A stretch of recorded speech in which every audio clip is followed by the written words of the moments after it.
అందరికీ నమస్కారం అండి.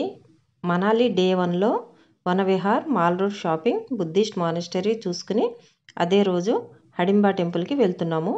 ముందు వీడియోలో Tibetan monastery, Vanvihar videos upload చేసి లెంత్ ఎక్కువ అయిందని నెక్స్ట్ వీడియోలో డే 1 పార్ట్ 2 వీడియో అప్లోడ్ చేస్తున్నాను. ఈ హడింబా టెంపుల్కి వెళ్తుంటే అన్ని ఇరుకు రోడ్లు, చుట్టూ దేవదారు వృక్షాలే కనిపిస్తున్నాయి. టూరిస్టు సందడితో కార్లు అటు ఇటు తిరుగుతున్న మూలంగా కానీ లేకపోతే ఈ రోడ్ మొత్తం లోన్లీగానే అనిపించింది. అప్పటికి చీకటి పడిపోతుంది. యాక్చువల్గా మాకు హోటల్ రూము మేము వెళ్ళిన వెంటనే ఇచ్చుంటే ఈరోజు చీకటి పడకుండానే చాలా వరకు కవర్ చేసేద్దాము. మాల్ రోడ్లో ఉన్న ఆ రెండు చూసుకుని హడింబా టెంపుల్కి స్టార్ట్ అయ్యేటప్పటికే సాయంత్రం 4 అయింది. అసలే వింటర్ సీజన్ మూలంగా చుట్టుపక్కల మొత్తం కొండలు, పెద్ద పెద్ద దేవదారు వృక్షాల మూలంగా ఎండ అనేది లేక త్వరగా చీకటి పడిపోతున్నట్టు అనిపించింది. కార్లో కూర్చుంటే చలి తెలియట్లేదు కానీ కార్ దిగితే మాత్రం చలి తట్టుకోవడం చాలా కష్టంగా ఉంది. ఈ ప్లేసెస్ అన్నీ ఇప్పుడు నార్మల్గా కనిపిస్తున్నాయి కానీ స్నో పడితే మాత్రం ఒక్కసారిగా లుక్ చేంజ్ అయిపోతుంది. ఈ ఏరియాస్, ఈ చెట్లు అన్నీ మంచుతో నిండిపోయి చాలా అద్భుతంగా కనబడుతుంది.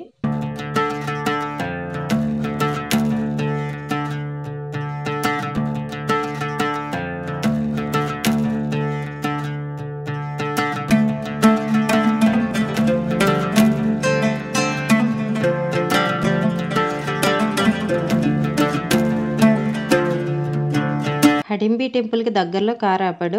ఇక్కడ నుంచి కొంచెం నడుచుకుంటూ వెళ్తే టెంపుల్ స్టెప్స్ వే వస్తుంది. మనాలి వచ్చిన ప్రతి ఒక్కరూ ఈ టెంపుల్కి రాకుండా వెళ్ళరు. ఈ టైంలో కూడా చాలా క్రౌడ్ ఉంది. ఇక్కడ యాక్ రైడ్ ఉంటుంది. యాక్ రైడ్ చేయాలంటే 300 నుంచి 500 అలా చెప్తారు, కానీ 200కి అలా వచ్చేస్తారు. ఈ టెంపుల్కి 2 దారులు ఉన్నాయి. మా డ్రైవర్ ఈ మెట్ల మార్గం వైపున కార్ పార్క్ చేశాడు. మాకు తెలియక ఇదే అనుకుని ఇక్కడ దిగిపోయాము. ఈ రూట్ అయితే మెట్లు ఎక్కాల్సి వస్తుంది. ఇంకొక రూట్ అయితే మెట్లు ఎక్కాల్సిన పని లేదు.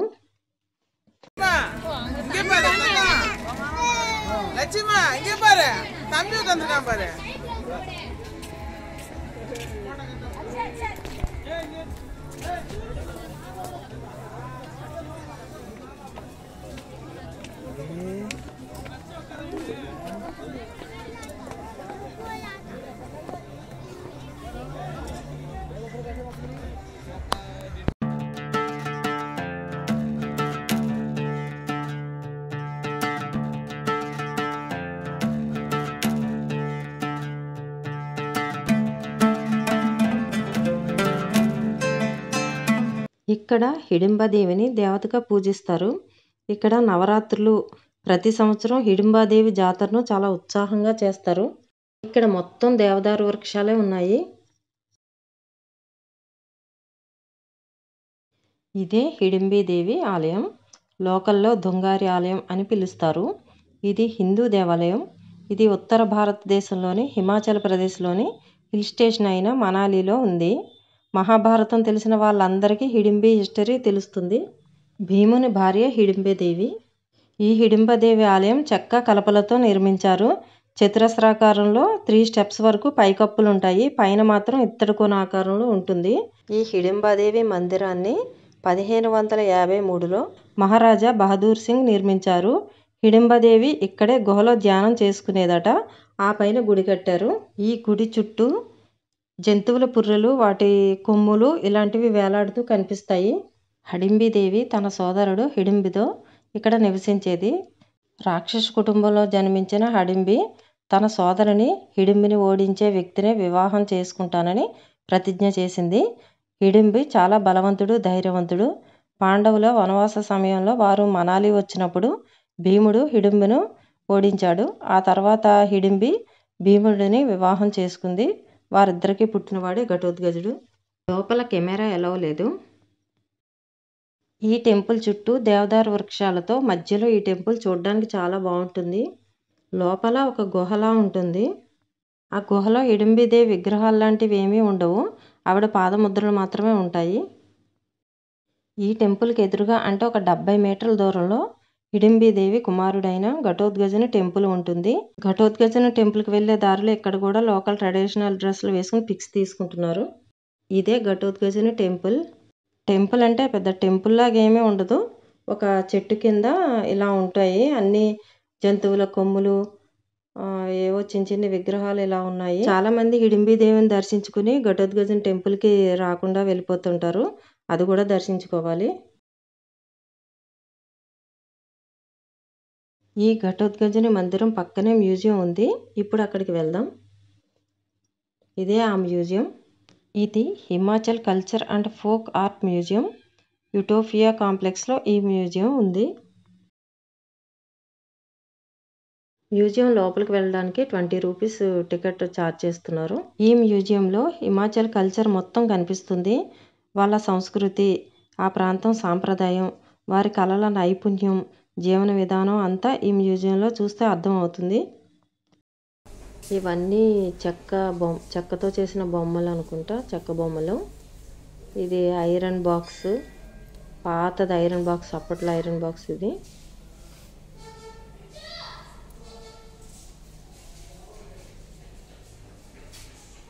ఇది ద్వారబంధం, చాలా బాగుంది. ఈ ద్వారబంధం చెక్కతో చేసిన మంచి డిజైన్ ఉంది. అప్పట్లో ఇలా వాడేవారు అనుకుంటా తలుపులు. ఇది వాళ్ళ వాడిన నాణ్యాలు అనుకుంటా. ఇవి వాళ్ళు యూజ్ చేసిన మాస్కులు, ఎలాంటి మాస్కులు వాడేవారో ఆ మాస్కులు అనుకుంటా. ఇవి లేడీస్ బ్యాంగిల్స్, కడియాల టైప్ ఉన్నాయి.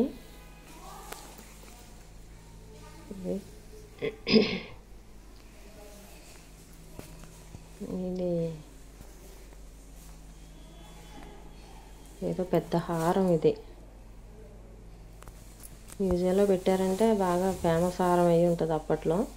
ఇవన్నీ వాళ్ళు వాడిన రాగి చెంబులు, ఇత్తడి ప్లేట్స్, ఇవన్నీ ఇత్తడి రాగి ఇవే ఉన్నాయి అన్నీ.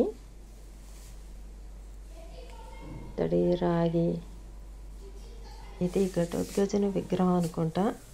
అంటే ప్రతి సంవత్సరం ఉత్సవంలో ఊరేగించి తీసుకొస్తారు తల్లికి చూపించడానికి, హిడింబీదేవికి. రాగి బిందెలకైతే సొట్టలు పడిపోయాయి, బాగా పాతవి. కొన్ని చెక్కతో చేసినవి, కొన్ని రాగి ఇత్తడితో చేసినవి అవే ఉన్నాయి.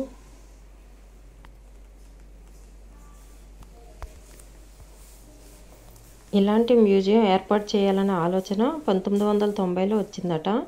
1990 నుంచి రోజువారీ వినియోగ వస్తువుల నుండి వాయిద్యాల వరకు నగలు, పాత్రలు మొదలైన పురాతన వస్తువులన్నీ సేకరించి 1998లో ఈ మ్యూజియం స్థాపించారు. ఈ మ్యూజియం జేఆర్ సూద్ గారు పురాతన వస్తువులన్నీ రాష్ట్రం అంతా తిరిగి సేకరించారు. ఇవి జల్లెళ్ళు చాలా పాతకైపోయాయి.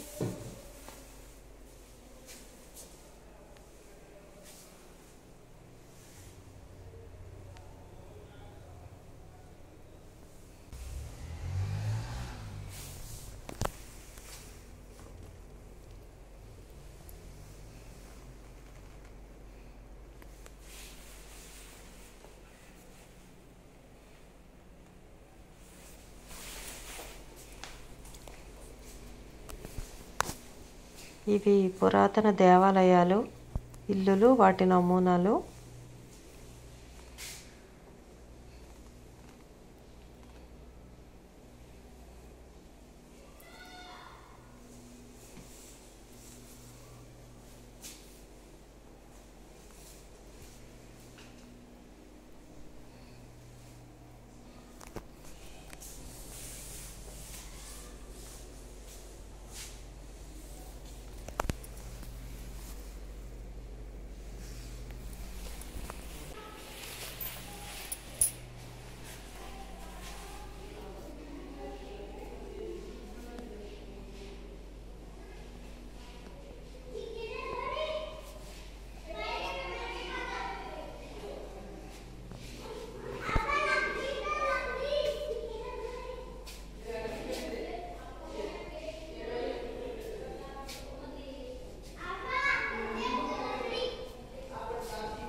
వస్త్రాలు అంటే ఇవి నూలు వస్త్రాలు తయారు చేసే మగ్గం అనుకుంటా ఇది.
ఈ మ్యూజియం మొత్తం చూడడానికి పెద్ద టైం ఏం పట్టదు, 20-25 మినిట్స్లో మొత్తం కంప్లీట్ చేసేయచ్చు.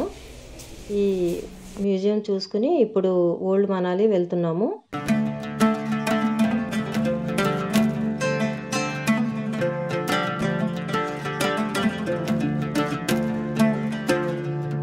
ఇదే ఓల్డ్ మనాలి బ్రిడ్జ్. బ్రిడ్జ్కి ఇటుపక్క న్యూ మనాలి, బ్రిడ్జ్ దాటితే ఓల్డ్ మనాలి. ఈ బ్రిడ్జ్ కింద బియాస్ నది ఉంటుంది. అంటే ఇప్పుడు నీరు లేదు, ఓన్లీ రాళ్లే కనబడుతున్నాయి. నీళ్లు రావాలంటే మంచు కొండల్లో మంచు అంతా కరిగితేనే ఈ బియాస్ రివర్లో వాటర్ ఫుల్గా ఉంటుంది. ఈ ఓల్డ్ మనాలి చాలా ప్రశాంతంగా ఉంది. ఇక్కడ యూకాలిప్టస్ చెట్లు ఎక్కువగా ఉన్నాయి. న్యూ మనాలితో పోలిస్తే ఇది చాలా తక్కువ రద్దీగా కనబడింది. ఎక్కడికి వెళ్ళినా అందమైన మంచు కొండలు అయితే కనిపిస్తూ ఉంటాయి.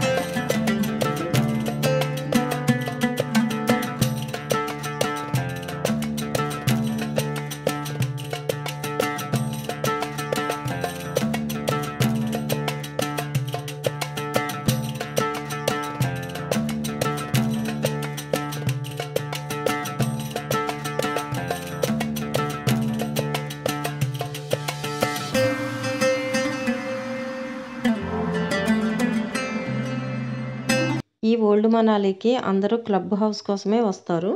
ఈ క్లబ్ హౌస్ లోపలికి ఎంటర్ అవ్వాలంటే పెద్దవాళ్ళకి 25 రూపాయలు, చిన్నపిల్లలకి 10 రూపాయలు టికెట్ ఉంటుంది. ఈ క్లబ్ హౌస్కి వచ్చేటప్పటికే సాయంత్రం 5:45 అయిపోయింది. ఇంచుమించుగా చీకటి పడిపోయింది. చలి కూడా ఇంకా భయంకరంగా పెరిగిపోయింది. ఈ ఓల్డ్ మనాలి క్లబ్ హౌస్కి ఇండోర్ గేమ్స్ ఆడే వాళ్ళకైతే చాలా బాగుంటుంది. సైట్ సీయింగ్లో ఈ ఓల్డ్ మనాలి కూడా ఉంది. బయట అంతా షాపింగ్ చేసుకోవచ్చు. అన్ని హ్యాండ్ మేడ్ ఐటమ్స్ ఎక్కువ అమ్ముతున్నారు. లోపల కూడా కింద ఏరియా అంతా షాపింగే ఉంటుంది. లోపల కూడా అన్ని హ్యాండ్ మేడ్ ఐటమ్స్ ఎక్కువ ఉంటాయి, క్రాఫ్ట్ ఐటమ్స్. ఎలాగో వచ్చాము కదా అని చూడడానికి వచ్చాము.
పై ఫ్లోర్లో కూడా ఏవో బట్టల షాపింగ్ అయితే ఉంది. మిగతాదంతా ఇండోర్ గేమ్సే ఉన్నాయి. అన్ని రూమ్స్ క్లోజ్ చేసి ఉన్నాయి. లోపల గేమ్స్ ఆడుతున్న శబ్దాలు అయితే వినబడుతున్నాయి. మొత్తం అన్ని రూమ్స్లోనూ కూడా ఇండోర్ గేమ్స్ ఆడేవాళ్ళు ఉన్నారు. లోపల డోర్స్ క్లోజ్ చేసుకుని ఆడుతున్నారు. ఇక్కడ billiards game, carroms, video games, table tennis, roller skating ఇలాంటి గేమ్స్ ఉంటాయి. లైబ్రరీ కూడా ఉంది. అవుట్డోర్ గేమ్స్ కూడా ఉన్నాయి. రివర్ రాఫ్టింగ్, బోటింగ్ ఇలాంటివి ఉన్నాయి. అప్పటికే చీకటి పడిపోయింది. ఇంకా చలి బాగా పెట్టేస్తుంది. ఇక్కడ రెస్టారెంట్లు కూడా ఉన్నాయి. బాగా చలి పెట్టేస్తుంది. ఇంకా ఎప్పుడెప్పుడు ఇంటికి వెళ్ళిపోదామా, రూమ్కి వెళ్ళిపోదామా అని ఉంది.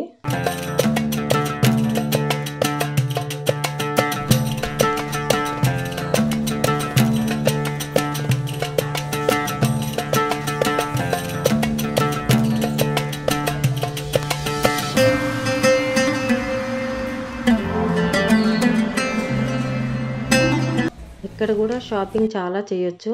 షాపింగ్ చేయడానికి కూడా ఓపిక కావాలి. ఇంకా చీకటి పడిపోయింది. చలి భరించలేక వేడివేడి టీ తాగుదామని ఈ హోటల్లోకి వచ్చాము. ఇక్కడ వేడివేడి టీ తాగితే చాలా హాయిగా అనిపించిందండి. ఆ టీ చూడగానే ఆ చలికి ఆ వేడివేడి టీ, ఆ టీ తాగేసి హోటల్ రూమ్కి అయితే వచ్చేసాము.